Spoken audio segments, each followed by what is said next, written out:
Seja bem-vindo ao Ouça e Evolua. Aqui, a leitura vira conversa, E a conversa vira transformação. resumos de livros que inspiram e mudam sua vida. O conhecimento que você precisa no tempo que você tem. Oi, bem-vindos à nossa conversa de hoje. Já pensou em, aprender algo novo muito mais rápido? Dominar uma habilidade de um jeito super eficaz? Parece coisa de gênio, né? Mas é exatamente isso que a gente vai explorar hoje. Sim, vamos mergulhar nas ideias do livro Ultraaprendizado, do Scott Young. Isso. O Scott Young ficou famoso por uns desafios meio malucos, né? Tipo, fazer o curso do MIT em 1 ano. Ou aprender 4 idiomas, também em 1 ano. Loucura. Pois é, mas o ponto do livro é que isso não é mágica, sabe? É estratégia. Ah, então tem método. Tem um conjunto de princípios que, segundo ele, podem ser aplicados. Ele não fala só da experiência dele, né? Não, ele analisa vários casos.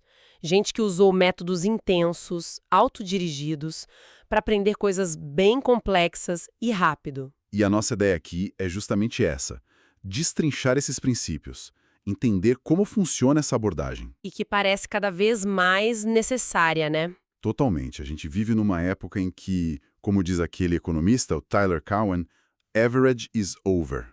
A média já não corta mais. Por causa da tecnologia, automação. Exato. Exige mais especialização.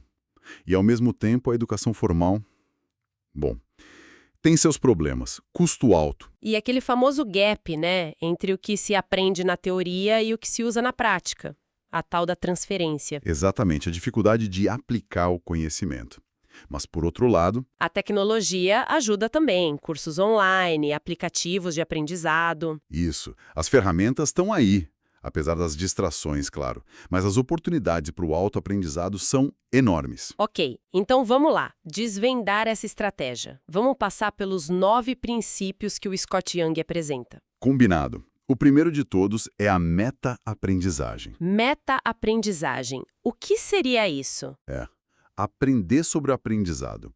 Antes de começar a estudar o assunto em si, você primeiro entende como aprender aquilo. Ah, tipo desenhar um mapa antes de entrar na floresta. Perfeito. É exatamente isso.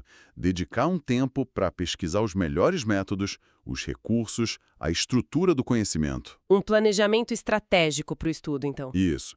O livro cita o exemplo do linguista Dan Everett, aprendendo Piraã, uma língua super complexa e isolada. Nossa, e como ele fez? Ele usou um método estruturado de trabalho de campo monolíngue. O conhecimento prévio dele em linguística, o mapa e um método claro, o caminho, aceleraram tudo. Faz sentido. Preparar o terreno. Tem outro estudo interessante sobre bilíngues aprendendo francês. A vantagem não era só a língua parecida, Era o quê, então? era a consciência metalinguística que eles já tinham desenvolvido. Eles já sabiam como aprender línguas. Entendi. E, na prática, como a gente faz esse mapa? O livro dá dicas? Dá sim. Ele sugere focar em 3 perguntas-chave. Primeiro, Por quê? para alinhar com a motivação real, imagino. Para que eu quero aprender isso? Exato. Segundo, O quê? Aí é estruturar o conhecimento. O que são conceitos, o que são fatos, o que são procedimentos. e a terceira? Como? Quais estratégias vou usar? Que livros, cursos, ferramentas? E tem táticas para ajudar nisso? Sim. Uma é entrevistar especialistas. Validar se o caminho que você está pensando faz sentido para o seu objetivo. Boa. E outra, fazer uma análise comparativa. Olhar currículos de cursos, fóruns online, ver o que funciona para outros. O livro até sugere a regra dos 10% 10%. do tempo total. Isso. Investir uns 10% do tempo planejado só nessa pesquisa inicial, nesse mapa. Interessante. Bom, mapa feito. Qual o próximo passo? Manter a concentração hoje em dia. Muito. Mas é um diferencial enorme. O livro usa o exemplo da Mary Somerville, A matemática e astrônoma do século XVIII? essa mesma. Ela fez coisas incríveis numa época super difícil para a mulher estudar e com 1000 interrupções em casa. O foco dela devia ser algo surreal. Nossa. E quais são os desafios do foco que o livro aponta? São 3 principais. O primeiro é simplesmente começar. a famosa procrastinação. Ah, o clássico amanhã eu começo, ou só vou arrumar a mesa antes. Exato. É entender se é aversão à tarefa ou se é atração pelas distrações. Tem táticas para isso, né? Tipo a regra dos 5 minutos. Só começa por 5 minutos. Ou a técnica Pomodoro, blocos de foco e pausa. Isso. Ajuda a vencer a inércia. O segundo problema é manter o foco. Lidar com as distrações enquanto estuda. Aí o livro diferencia fluxo de prática deliberada. Fluxo é aquele estado ótimo, prazeroso. Mas a prática deliberada, que é essencial para aprender coisas difíceis, exige esforço, sabe? Nem sempre é gostoso na hora. Entendi. E as distrações vêm de onde? Ambiente, celular? Ambiente, sim. Mas também da tarefa em si. Se é chata, muito fácil, muito difícil. Ou da própria mente. Ansiedade, pensamentos aleatórios. E o terceiro problema do foco? É otimizar a qualidade do foco. Tem a ver com a lei de Yerkes-Dodson. Aquela da curva em U? Relação entre excitação e desempenho? Essa mesma. Para tarefas complexas, um nível mais baixo de agitação, mais calma, pode ser melhor. Para tarefas simples ou intensas, mais energia ajuda. Curioso. Então até um nível de barulho ou cansaço pode influenciar de forma diferente dependendo da tarefa. Exatamente. É encontrar o ponto ótimo.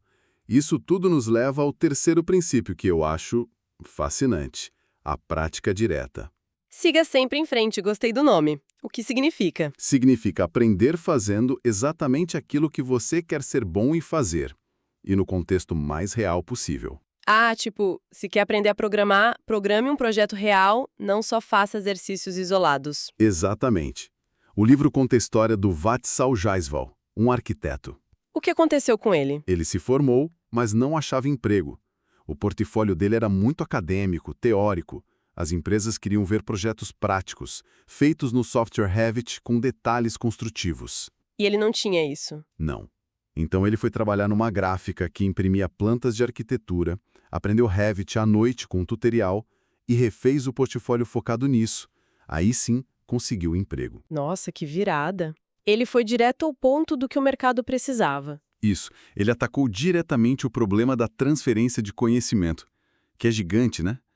A dificuldade de usar na vida real o que se aprendeu na sala de aula. Aquela história de aprender latim para melhorar o raciocínio que você mencionou. Pois é, já caiu por terra faz tempo.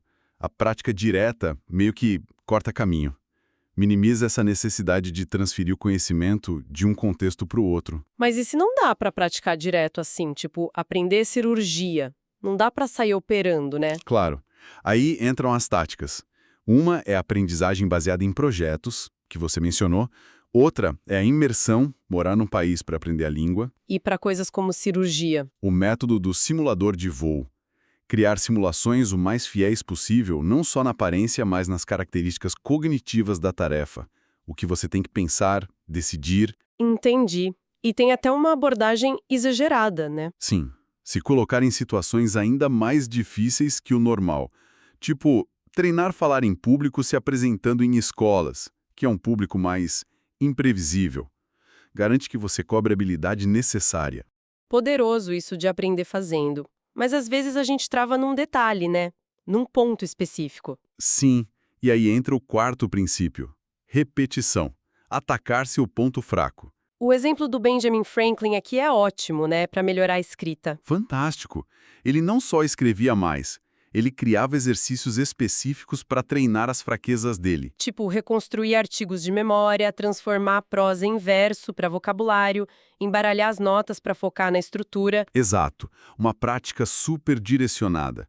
Isso conecta com a ideia da etapa determinante da velocidade. Da química. O que isso tem a ver? Assim como numa reação química, o passo mais lento limita tudo, numa habilidade complexa, o componente mais fraco segura o desempenho geral. Ah, tipo, a tabuada em matemática avançada? Ou o vocabulário num idioma? Perfeito. A repetição ajuda a isolar e fortalecer esses elos fracos, para superar platôs. Mas espera aí, isso não contradiz a prática direta, que diz para fazer a coisa toda? Boa pergunta. O livro propõe um ciclo. Direcione e depois repita. Como assim? Primeiro, pratica direto. o mais real possível. Aí você analisa. Onde estou errando mais? Qual o meu ponto fraco? Daí você cria exercícios de repetição focados naquilo. Treina isoladamente.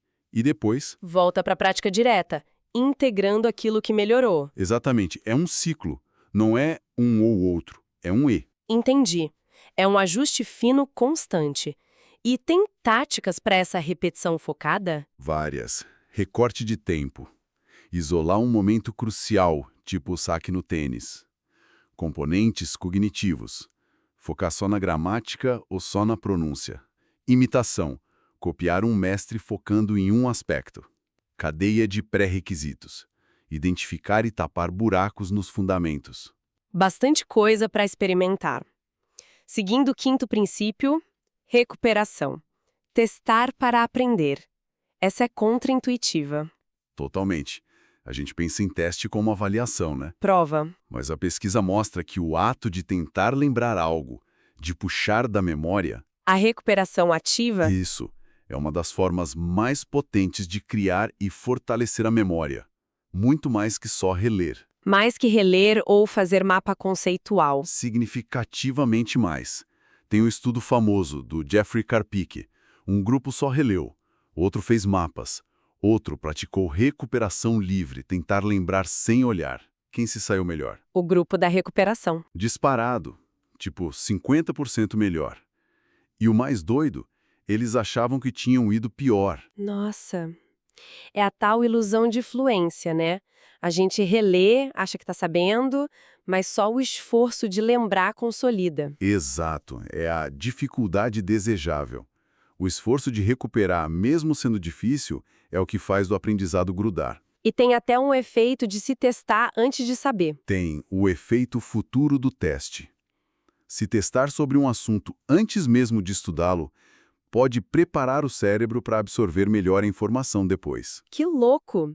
Então a dica é: teste-se cedo, frequentemente, mesmo achando que não sabe nada ainda. Exatamente.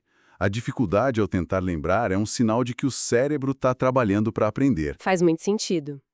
E isso conecta bem com o sexto princípio: retorno, o famoso feedback. Isso. O exemplo do Chris Rock testando piada nova é perfeito. Ele vai para clubes pequenos, né, para ver a reação na hora. Exato. Ele não quer só o aplauso. Ele quer dados, a risada, o silêncio. Isso é feedback puro e é crucial para melhorar, para não estagnar. O Anders Ericsson fala muito disso. É verdade. Tem estudos até com médicos, né, que sem feedback podem piorar com o tempo. Assustador. Pois é, mas nem todo feedback é útil, né? Ah, com certeza. Aquela crítica focada no ego, você é burro ou você é genial, não ajuda muito a melhorar a tarefa em si. Exato. O feedback bom é informativo. O livro diferencia tipos. Tem o de resultado, certo ou errado. Tem o informativo, indica o que está errado, tipo a reação da plateia do Chris Rock, E tem o corretivo. que diz como consertar. Esse geralmente precisa de alguém mais experiente, um mentor. Geralmente sim. E tem a questão do timing também. Feedback imediato versus adiado. Qual é melhor? Depende. Em laboratório, o adiado às vezes força mais a recuperação. Mas na prática deliberada, para ajustar na hora, o imediato costuma ser melhor. Só cuidado para não virar cópia, se for muito cedo. Entendi. E como a gente pode buscar e usar melhor o feedback? O livro sugere filtrar o ruído, ignorar críticas aleatórias, ter métricas objetivas para acompanhar o progresso e buscar feedback rápido e frequente para acelerar o ciclo de ajuste. Correr atrás do feedback, mesmo que seja desconfortável às vezes. Falando em esforço, como a gente garante que tudo isso que aprendemos fica, não some? Aí vem o sétimo: retenção. Ah, a batalha contra o esquecimento. É anormal, né? A curva de Ebbinghaus mostra isso.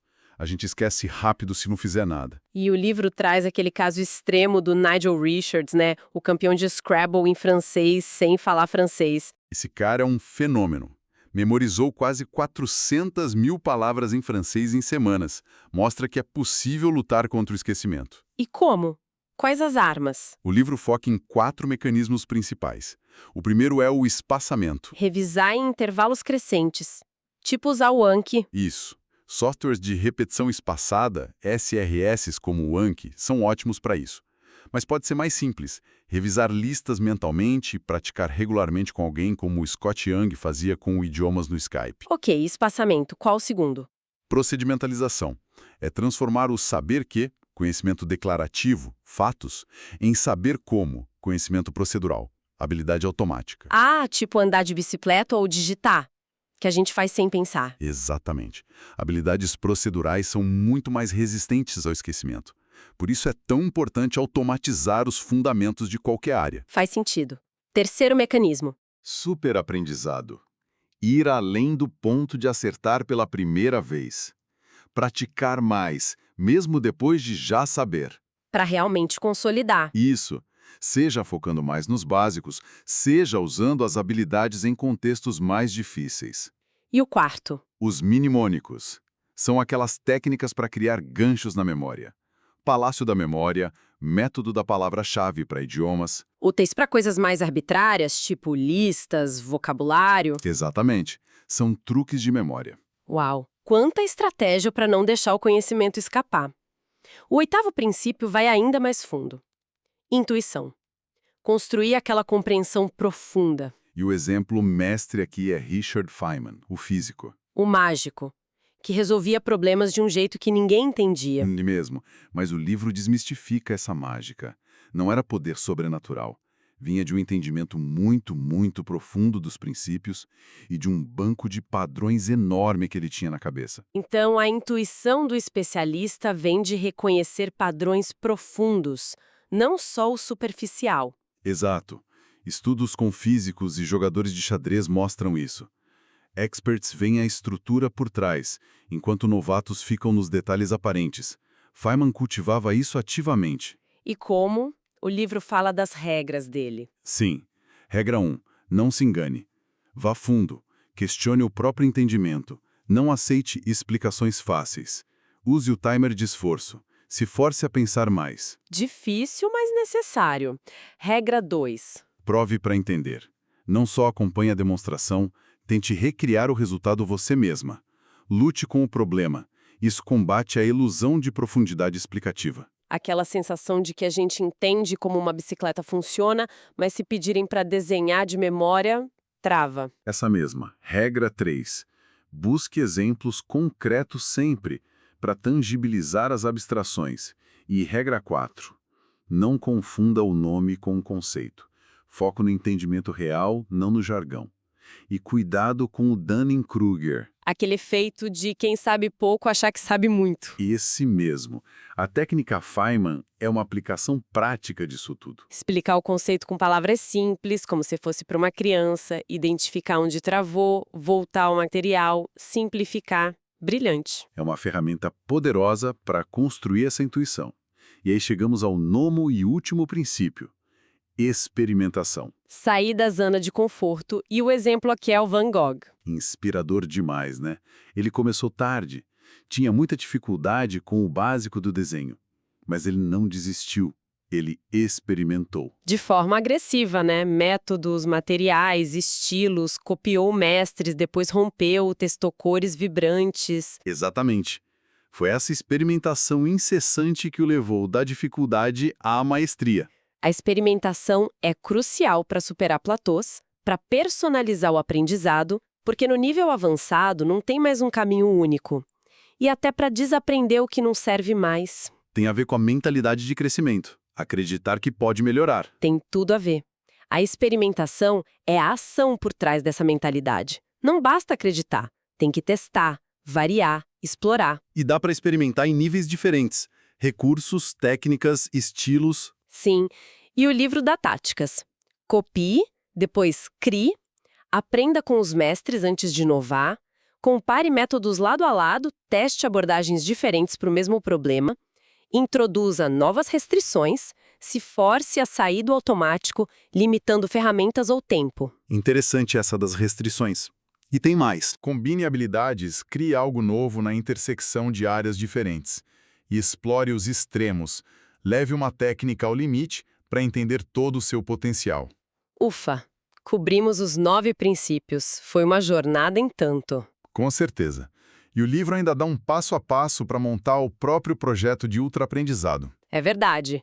Pesquisar, organizar o tempo, executar usando os princípios, revisar os resultados e decidir o que fazer com a habilidade depois. Manter, aprofundar. E ele menciona o caso das irmãs Polgar, né? As enxadristas. Um exemplo extremo, claro, mas que mostra o poder da aplicação sistemática desses princípios desde cedo, combinando muito trabalho e diversão também. Que incrível. Então, resumindo, o ultraaprendizado é essa abordagem, intensa, sim, mas muito estratégica, muito consciente e autodirigida para aprender coisas difíceis. Exatamente. Não é só sobre esforço bruto, é sobre esforço inteligente direcionado por esses princípios. É desafiador, mas os resultados podem ser transformadores. E o legal é que, mesmo com exemplos de gênios como Feynman ou Van Gogh, os princípios em si parecem acessíveis, né? Não é preciso ser um gênio para aplicar meta-aprendizagem ou recuperação ativa. De forma alguma, acho que a grande mensagem é essa: expandir o nosso senso do que é possível aprender. Não é sobre ter um dom, é sobre ter um processo e a disciplina para seguir esse processo. Fica a reflexão, então. O Feynman não se contentava em achar que entendia algo. Ele precisava provar para si mesmo, explicar de forma simples. O que aconteceria se a gente aplicasse esse mesmo rigor ao que achamos que sabemos? Quantas ilusões de compreensão a gente descobriria, né? Ao tentar explicar algo básico como se fosse ensinar para alguém pela primeira vez. Exato. Tentar explicar, sei lá, como funciona a internet ou a inflação de um jeito simples. Será que conseguiríamos sem travar? É uma pergunta em tanto para a gente levar dessa conversa. Com certeza. Bom, foi ótimo essa nossa exploração pelas ideias do ultraaprendizado. Obrigada pela companhia. Se você curtiu esse conteúdo, já deixa seu like aqui no vídeo, se inscreve no canal e ativa o sininho para não perder os próximos episódios.